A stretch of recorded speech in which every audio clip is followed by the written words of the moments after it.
Ayoub Khaled, vous êtes psychologue installé à votre compte. Bonsoir. Bonsoir. Si on voit la population aujourd'hui comme ça, avec cette nervosité à fleur de peau, on a l'impression quand même que c'est finalement une mauvaise compréhension de la religion, parce que en réalité, le mois du Ramadan est un mois qui devrait rimer avec sérénité, avec maîtrise de soi surtout. Oui, tout à fait. Je suis tout à fait d'accord avec vous. Il y a aussi le conditionnement qui fait dès le début, depuis notre jeune âge. Nos parents, comment ils nous ont conditionnés. Par exemple, la perception de Ramadan, ça va être difficile, tu vas jeûner toute la journée, il faut pas faire ceci, cela et tout, tellement. Ça reste une épreuve quand même, le Ramadan. Oui, c'est une épreuve, mais il y a toujours, on axe notre regard uniquement sur le côté négatif de Ramadan. Par exemple, vous voyez, on était conditionné par ce genre de trucs. Alors, c'est culturel, parce qu'on parle rarement, par exemple, les bienfaits de Ramadan en famille, avec le jeune, les rahib et tout. Et ça conditionne le comportement ultérieur. Il y a aussi, par exemple, comment on se prépare pour le mois de Ramadan. وين اسمع يطلعوا البلاصه الفلانيه يضربوا يديروا كذا وفوايي وين شغل une ambiance تاع رمضان. Mais هنا tout ça conditionne le comportement ultérieur تاع l'être humain, وين en quelque sorte il يروح toujours vers le côté négatif. Oui. Vous ne pensez pas aussi que quelque part nous subissons une pression psychologique pendant le mois sacré, ou le poids aussi de ce mois, dans le sens où on est très exigeant, on a beaucoup de dépenses, les femmes travaillent beaucoup en cuisine. Est-ce que le poids aussi de nos propres exigences ne revient pas c'est-à-dire s'accumuler sur cette notion de manque de sommeil et de manque de café ou autre? Il y a aussi le contexte socio-économique actuel. Voilà, ça apporte du stress aussi supplémentaire. Exactement. Il y a les problèmes de la société algérienne, de la famille algérienne, et c'est dû à la crise économique. Il y a des gens qui s'endettent pendant le mois sacré. Voilà, exactement.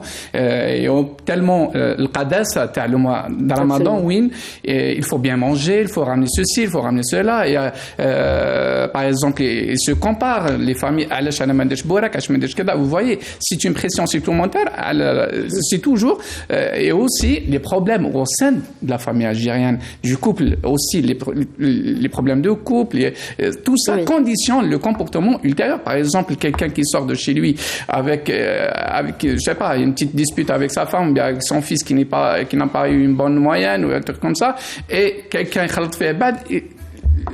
Vous voyez, il y a aussi sur le plan financier, parce que la pandémie خلت des séquelles بزاف à la société algérienne, la famille algérienne, tout ça l'être humain anxieux, stressé. Et en plus, le stress, tout dépend, parce que le stress, c'est le sel de la vie quotidienne, je pense. Mais ça n'a rien à voir avec la religion. Voilà, encore une fois, il faut le rappeler, que cette exigence dans laquelle nous nous retrouvons, c'est-à-dire même les familles les plus démunies doivent avoir une table bien garnie à l'heure de l'iftar, ça n'a rien à voir avec la religion. C'est pas l'esprit du Ramadan. Ça n'a rien à voir avec l'islam, ça n'a rien à voir avec l'esprit du Ramadan. Mais c'est des trucs, les خلقناهم. En quelque sorte, vous n'êtes pas capable d'assurer de manger ceci et cela. Il ne faut pas. Il y a aussi l'effet réseaux sociaux, aussi les khalla qui m'appellent la famille algérienne, en quelque sorte. Il faut manger ceci, il faut ramener cela, avec les tables, avec les recettes, avec et tout, et les exigences aussi. Par exemple, papa, j'ai envie de manger ceci. Papa, et le papa, il ne peut pas dire non à son fils, à sa fille et tout. Il faut rappeler encore une fois que quand même c'est un mois pour jeûner et non pas un mois pour manger. Ça, c'est très important à rappeler. La résistance des malades chroniques, oui, ils résistent face... Bon, je ne mange pas, il faut que je gêne, il faut que... Et là, il y a beaucoup de répercussions sur la santé. Et aussi parce que le comportement de la personne, il faut qu'il prenne ses médicaments, il faut qu'il mange, mais lui, il nie Est-ce qu'on a une explication à ça? C'est-à-dire, vous dites que les gens sont dans l'entêtement. C'est ça, on ne dort pas, on n'écoute pas son médecin. Pourquoi? Il faut faire un travail aussi. Il faut faire un travail auprès de nos malades, nos confrères et consoeurs. De toute façon, il faut faire, avant le mois de Ramadan, des séances de psychoéducation, professeur Batman. Des séances de psychoéducation, il faut expliquer. Difficile d'appliquer ça d'un point de vue culturel, Monsieur Mourou. Moi, je pense qu'il faut écouter notre corps. Parce qu'à un certain moment, notre corps réclame le sommeil. Il y a beaucoup de gens qui résistent à ce moment où tu as le sommeil. Et lorsqu'on perd le moment où tu as le sommeil, on trouve des difficultés à dormir. Là, c'est des rituels, c'est une hygiène de vie que